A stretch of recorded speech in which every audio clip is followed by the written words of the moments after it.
Bom, agora acredito que seja a aula 2. Nós vamos fazer a importação de um arquivo. Então nós vimos na aula passada ali como é que faz a questão do Markdown. Aqui no caso eu troquei o texto, coloquei a aula 2. Shift Enter, agora está trabalhando na aula 2. O nome do arquivo aqui está aula 1, mas não tem problema. Eu posso renomear ele clicando aqui em cima, salvando aqui como aula 2. Eu posso vir aqui, por exemplo, apagar 2, clicar aqui em rename, agora o nome dele é aula 2. Ou se eu quiser salvar uma cópia desse aqui, que é desse arquivo, para trabalhar em cima dele, eu venho aqui File, Save Notebook As, aí eu venho aqui no final e aí aqui eu venho e troco o final para outro nome. É importante fazer isso sempre. Primeiro passo é sempre salvar uma cópia do seu arquivo, para você não perder o que foi feito, os passos anteriores, tá? Então na aula 2 a gente vai fazer a importação de um arquivo. Esse arquivo aqui é chamado exemplos.csv. Então, lembrando aí na aula passada, import OS, vou selecionar a pasta onde está o arquivo, que é comando oschdir.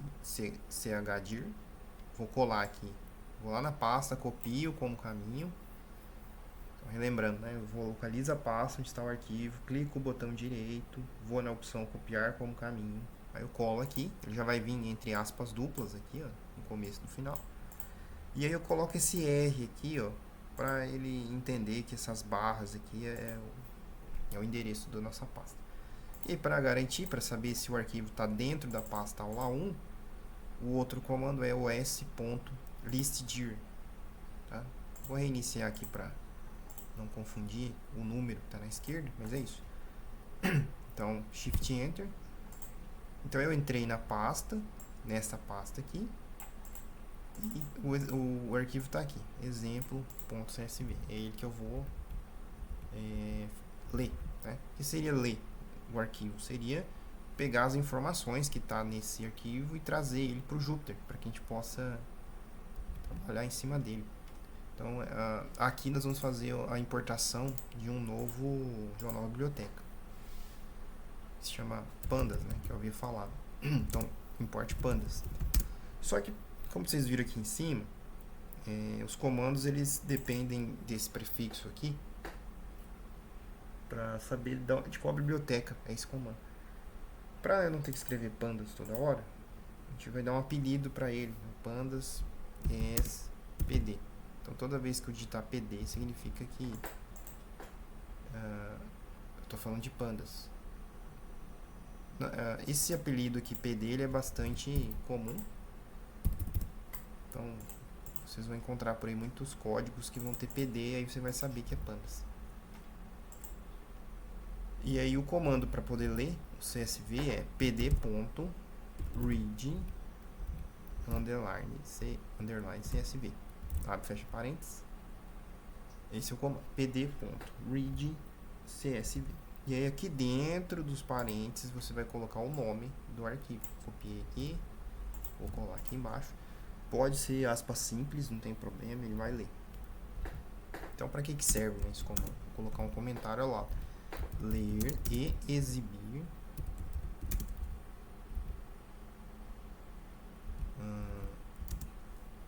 o arquivo, ler e exibir o arquivo. Vou pressionar Shift Enter e aí ele vai fazer a leitura dos dados que estão nesse arquivo chamado exemplo.csv e vai mostrar embaixo. Essa tabela ela é um recurso do Pandas. Essa tabela aqui chama-se data frame. Então eu vou escrever aqui no lado do comentário, ler e exibir o data frame. Data frame. Que o apelido dele é DF, do arquivo. Então esse aqui é um data frame. O data frame ele tem um índice, que é a primeira coluna. Ele tem um índice. E ele tem um header, ele tem um cabeçalho aqui em cima, que é o nome da coluna. Então, qual é o nome da primeira coluna? É índice, que não tem informação nenhuma. Ele começa no 0, é importante perceber isso, que ele não começa no 1, ele começa no 0. E cada coluna aqui tem um nome, e no caso esse nome ele estava no arquivo, e aí foi feita a importação. Esse nome estava lá no arquivo, na primeira linha do arquivo, tá? E aí, como é um arquivo CSV, né?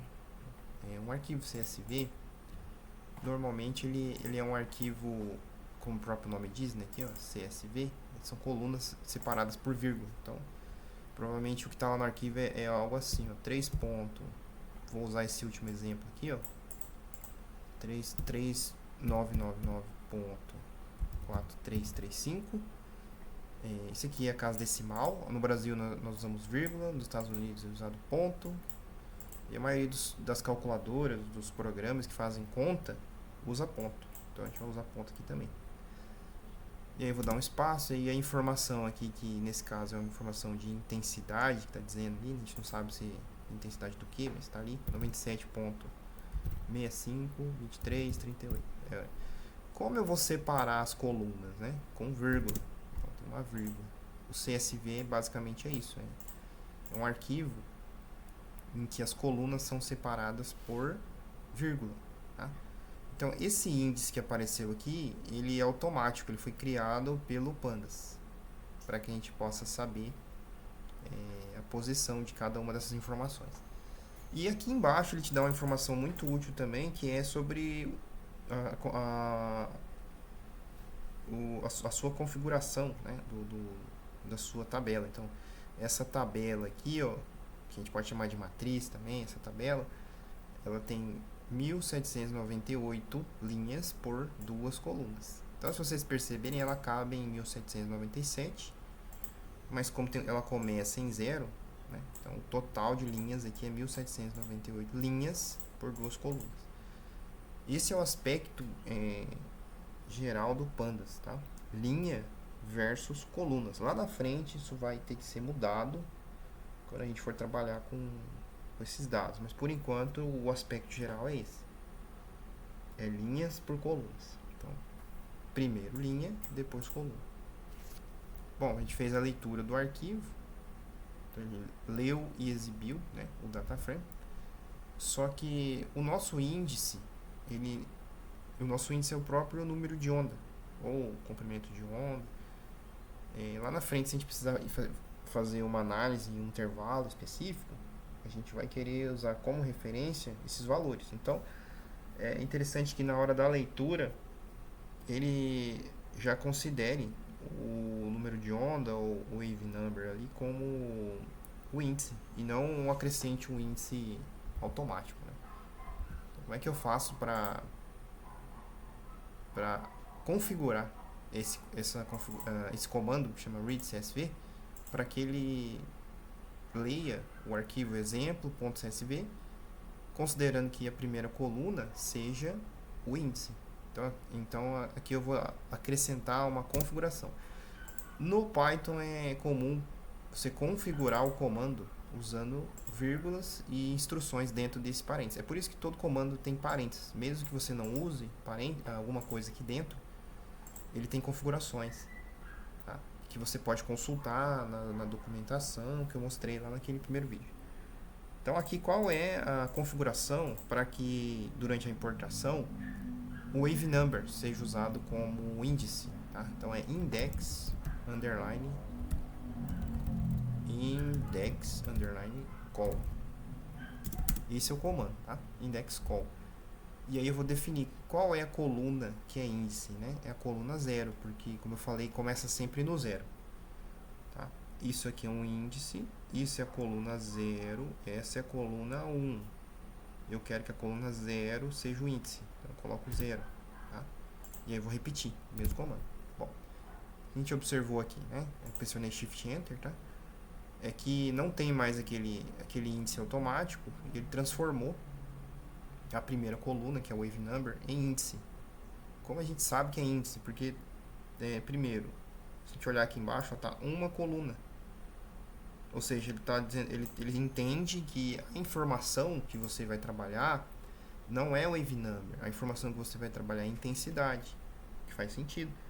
Lá na frente a gente vai trabalhar com as intensidades. O wave number não participa Pelo menos não por enquanto, ele não participa dos cálculos. O wave number ele não vai aparecer no gráfico, vai aparecer são as intensidades de absorbância, de transmitância, etc. Então o índice ele está em negrito, se você reparar aqui na fonte dessa primeira coluna, ele está em negrito. Então é assim que a gente faz a importação de um CSV, que é o arquivo mais comum. Tá? Muitos equipamentos trabalham com CSV. E o CSV você consegue abrir também tanto no bloco de notas quanto no Excel. Você consegue abrir o CSV. Bom, próximo passo, eu vou salvar esse data frame em uma variável para eu trabalhar de uma maneira mais simples. Né? A gente sempre facilita o código, deixando ele mais limpo, se você atribui etapas em variáveis. Então eu vou chamar isso aqui de espectro.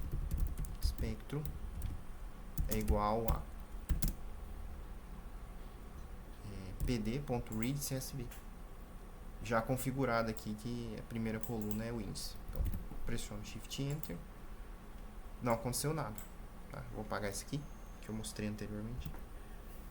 Então, agora espectro é uma variável que contém um data frame. Então, a informação que antes estava lá no arquivo CSV, agora está aqui no Jupyter, está salvo no Jupyter.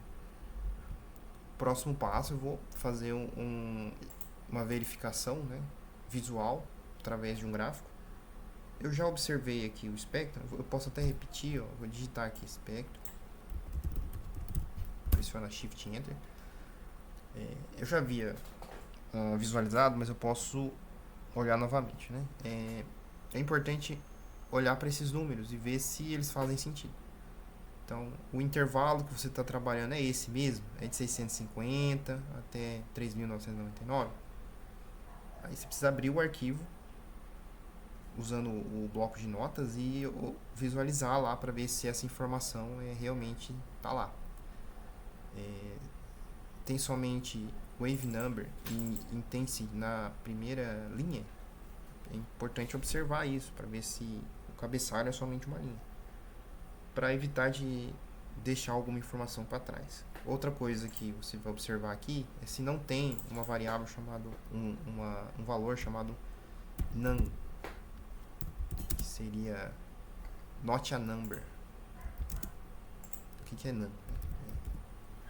Not a number, não é um número. O none é quando tem alguma célula vazia, sem informação que ele reconheça. Então, digamos que você faz uma medida nesse intervalo, e aí no dia seguinte você vai fazer uma medida, mas usa um intervalo diferente. Ele vai mostrar aqui para você que determinada região dessa tabela aqui não tem informação, enquanto as demais têm. Como é que ele mostra isso? Né? Com none, not a number. Ele vai falar que está vazio. Tem alguns espectros seus vão estar vazios. Bom, já observei a tabela, está tudo certo com o data frame, não identifiquei aqui nenhum erro a princípio. Vou fazer agora o que a visualização do espectro para ver se ele está coerente. Então, eu vou usar aquela biblioteca que eu havia comentado, né? Vou acrescentar aqui algumas células. Import. Agora eu vou importar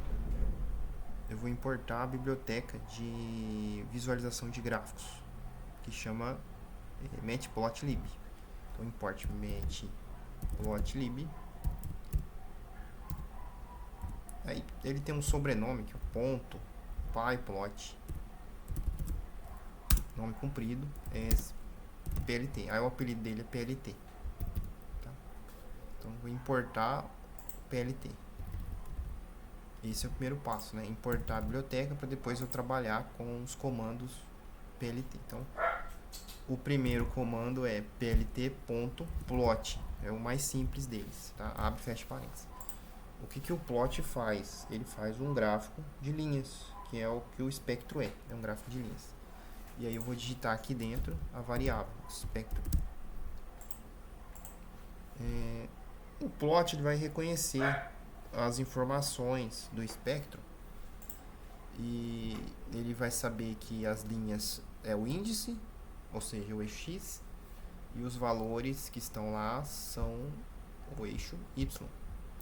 Então, pressiono Shift Enter e ele vai já colocar algumas informações básicas, né? Então, todas essas informações aqui são padrões do comando plt.plot, e com ele você já consegue observar aqui qualitativamente, né, o seu espectro. Então você já consegue identificar aqui algumas bandas, saber se esse espectro foi medido corretamente, se ele tem ruído ou não. Agora, quando você trabalha com arquivos de infravermelho, FTIR, é normal aqui embaixo essa escala de X aqui estar invertida. Tá?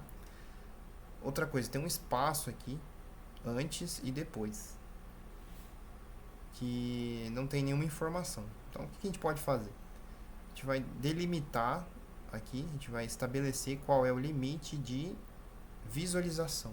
Então, o data frame, a tabela continua a mesma, mas eu vou mostrar só parte dos dados, parte do espectro. Então, eu vou mostrar parte do espectro e eu quero mostrar aqui embaixo invertido, que é o padrão, tá? Então eu vou vir aqui embaixo do plt.plot e aí eu vou acrescentar um outro código que chama plt.xlim. O xlim, como o próprio nome diz, ele vai configurar o limite do eixo X. Aí aqui eu vou colocar 1800 por 800, só um exemplo, né? O que eu estou fazendo? Que eu estou invertendo e estou fazendo uma visualização de um intervalo específico, que é de 1800 a 800. Então eu vou pegar aqui de 1800 até 800 e invertido, tá? Então eu pressiono Shift Enter, pronto, de 1800 até 800 e, né, tá invertido. Ó. O que é invertido que eu estou falando, né? Ele começa do valor maior e vai diminuindo, ó, que é algo natural para espectro FTE. Conforme você usar o PLT, ele vai te trazer aqui algumas informações desnecessárias, tá? Que a gente chama de metadados. Tá? Então, como eu faço para ocultar, né, os metadados e mostrar só o gráfico, que é o que interessa? É um terceiro comando, plt.show. Abre e fecha parênteses. Pronto, aí não tem mais os metadados aqui e vai aparecer o gráfico já no intervalo que você deseja. Então, você pode colocar um comentário para lembrar depois, né? Então, definir o limite de exibição no eixo X. Se você trocar aqui por Y, ele vai fazer a mesma coisa em Y. Aqui você vai ocultar os metadados. Ocultar os metadados.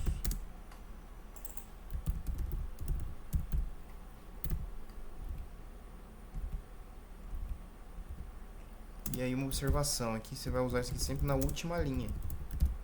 Tá? Então aqui eu fiz o plot, depois eu defini o intervalo, e aí na última linha aqui dessa célula 12 aqui, eu coloquei o show, para ele mostrar aqui o gráfico sem informações necessárias. Tá? Então com isso você já consegue fazer uma análise do espectro, lembrando que é um espectro só, que chama exemplo, tá? E que ele é um tipo CSV. Então, por enquanto, a gente está trabalhando apenas com um espectro. No próximo vídeo aí nós vamos